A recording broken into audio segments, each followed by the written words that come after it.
Nobody wants to open a humdrum email. Do you write your emails in a conversational tone so it feels like you're talking one-on-one with your subscribers? Or are you trying to sound professional and your subscribers feel like they're reading a pamphlet while sitting in a doctor's waiting room? You want people to have fun reading your emails and feel you coming through their screens. Make your goal to connect authentically and make their day just a little bit brighter.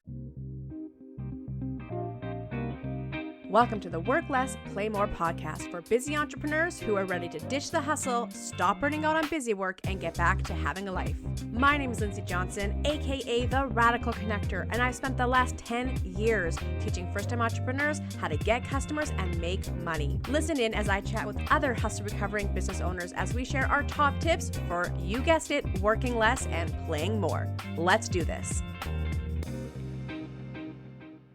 Hello, friends. Welcome to today's podcast. And also, hello from Australia. I'm hanging around Australia for a month. I have wanted to visit here forever, since I was a little human. And my aunt came to visit and regaled us with all the amazing stories of things she had done and things she had seen. I remember thinking as a little kid, wow, you can go to Australia?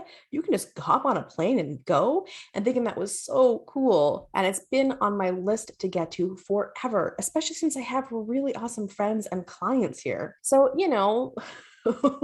why not go during a global pandemic? I say that tongue in cheek. Of course, I'm taking all safety precautions and am fully vaccinated and boosted. But there was definitely a part of me that thought, what is the furthest that I can get away from these four walls that I've been living in for the past 2 years? And I gotta tell you, it has been pretty chill. There's just something about being at home and seeing one of my plants dying and stressing out about how I'm gonna bring it back to life, and seeing the winter worn patio that needs a good cleaning as we head into spring that stresses me out, and seeing the dusting I have to do that stresses me out, and seeing the fridge that needs to be cleaned out that stresses me out, and seeing the laundry that has to get put away that stresses me out. Friends, like everyone else, it's been an intense 2 years, and I knew that I was stressed, but I don't think I realized how stressed.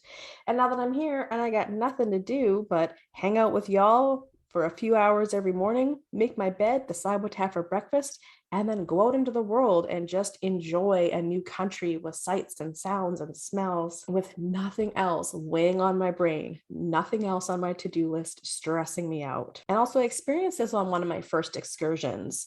This would have been in 2008. I was married back then, and my spouse and I, we took off to Thailand for 2 months to go to a Muay Thai camp. I had in my head that it was going to be this most amazing adventure. Anyone that's traveled knows what I'm about to say.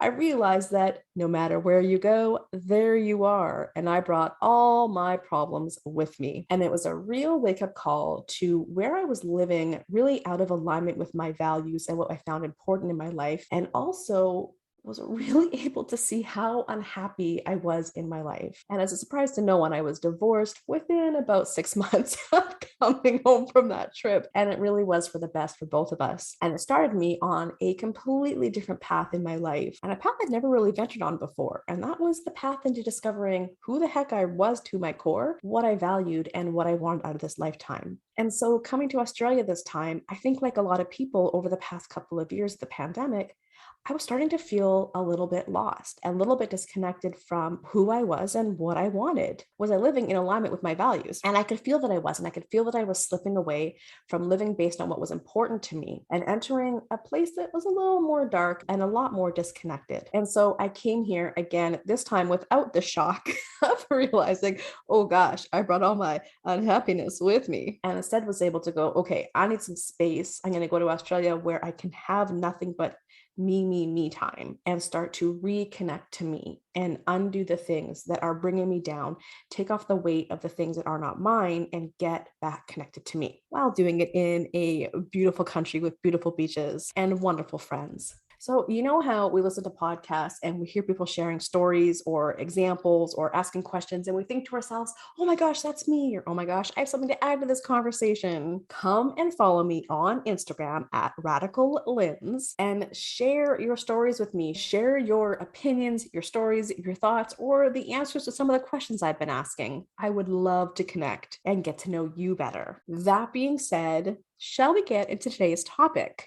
5 email marketing tips to boost your open rates and increase engagement. Email marketing is a powerful way to connect with your customers and promote your products or services.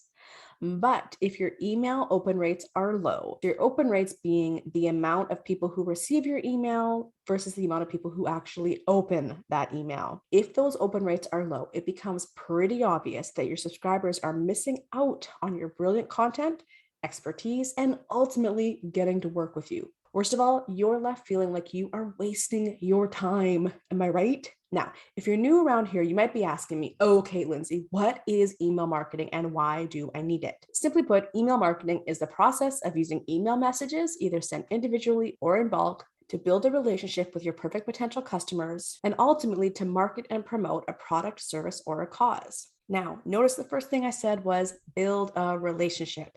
To be effective in email marketing, you need to build a relationship with your audience. And just like in any relationship, that relies on listening and understanding your audience. Who are you trying to reach? What are their interests?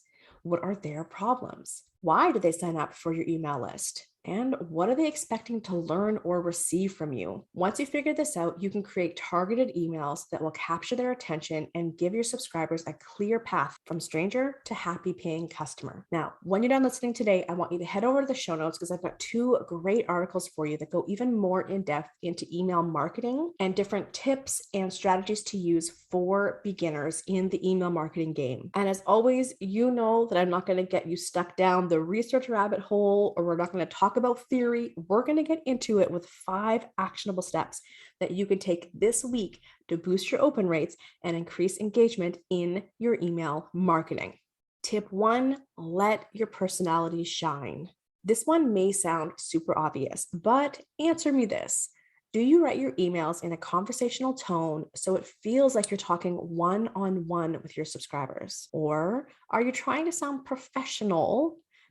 You can't see it. I'm doing air quotes. So you're trying to sound professional and your subscribers feel like they're reading a pamphlet while sitting in a doctor's waiting room. When you're writing emails, I want you to picture somebody specific in your community and talk directly to them as if you were in the same room having a conversation. There's no need to get stuffy, formal, or overly professional. You want people to have fun reading your emails and feel you coming through their screens. Another great way of ensuring your personality shines through is to think about how you want your subscribers to feel when they open your emails. Surprised, delighted, blown away, supported, hopeful, inspired, empowered, confident. Pick a feeling, and as you write, ask yourself if you're delivering the impact that you're going for. Nobody wants to open a humdrum email. Make your goal to connect authentically and make their day just a little bit brighter. Tip number 2, make your emails scan friendly. Remember, people don't read, we scan. The last thing you want to do is send out a giant block of text. Trust me, your subscribers are going to skip right over it. You want to give your subscribers something that they can scan so that they get the gist of what you're saying, and then they can read more in depth if the subject matter interests them. You can use bold or colored headlines to highlight key points, bulleted or numbered lists for highlights, key instructions or steps, or to lay out the benefits of whatever it is that you're sharing in this email. You can add bold or color to important words and phrases within paragraphs. You can use emojis and GIFs and even images or custom graphics. However, something to consider when using images and graphics in your emails. Number 1, images and graphics shouldn't take up more than 25% of your email. If they do, you're going to end up in spam. Number 2, you should never include important information in the graphic that isn't also written in the body of the email, because some email programs won't load graphics and images, and then that important information will be missed. And number 3, I don't recommend using graphics or images in the first email your new subscribers will get. Things like your thank you email after someone signs up for your lead magnet, for example, because yep, absolutely, your email will end up in the spam folder. Your goal is to add a little texture into your emails to keep the reader's eye moving down the page. Your subscribers should be able to get the gist of your email simply by scanning it. Make sure to give your email a scan test before sending. Tip number 3, write intriguing subject lines.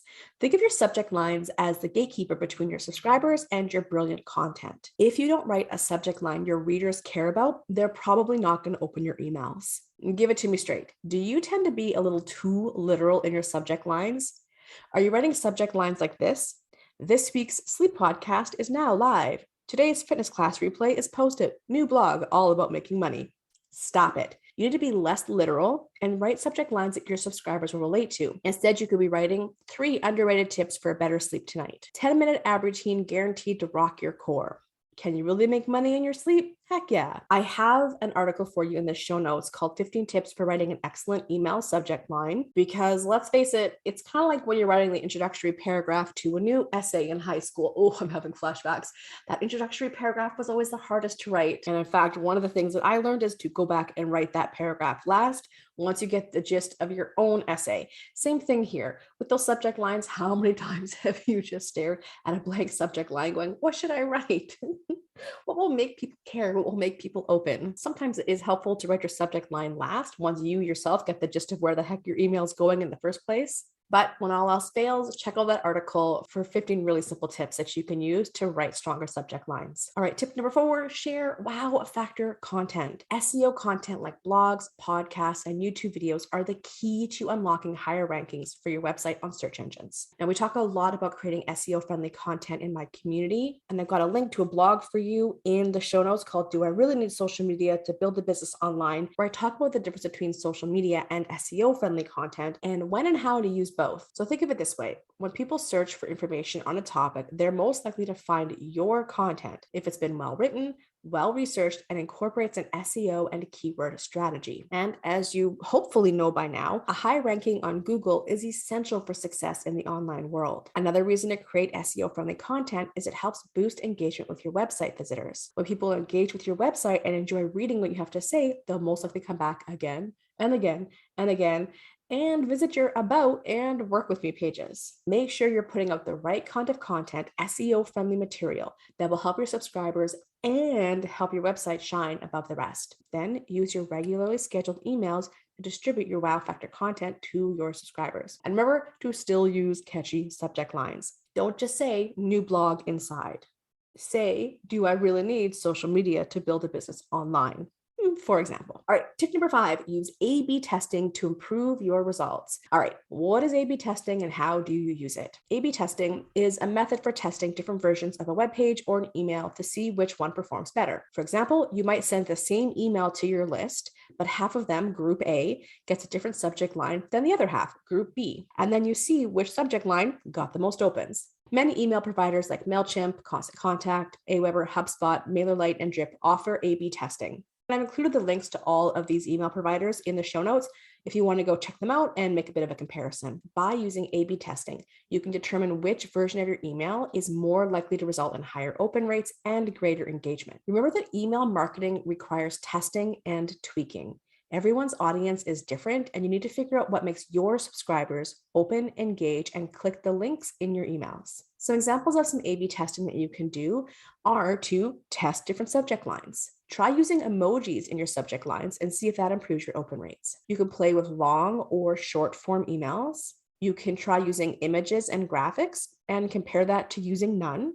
You can play with whether your calls to action are hyperlinks within a sentence or brightly colored buttons. You can play with where your call to action is placed within your email, closer to the top, in the middle, at the bottom, in a PS. You can play with how much of your SEO-friendly content you want to write inside the email to see what gets people to click for the fuller version. Is it 1 or 2 sentences, a paragraph, 3 paragraphs? You could play with different ways to promote freebies, events, or paid offers. And then, of course, frequency. You can play with how often you send emails to find out how often your subscribers want to hear from you. Remember, and this one's important, the key with A/B testing is to test one variable at a time. So I gave you a suggestion for quite a few different variables that you can test. You want to test one at a time. Once you get an idea of which option performs better, then you can start testing another variable. Yes, the world of digital marketing can be slow and tedious while you're doing all this testing and figuring out what your subscribers, what your audience wants from you. Email marketing is a great way to connect with your customers and build relationships.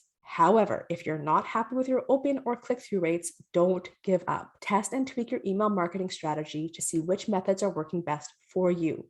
And above all else, have fun. Friends, thank you so much for joining me today. If you want to learn more about working with me directly, please visit theradicalconnector.com. Check out today's show notes to access all of the juicy resources that we've talked about. And of course, be sure to subscribe to the Work Less, Play More podcast. And you know you're going to want to leave a rating and review. Until next time, friends, happy connecting. I will see you online.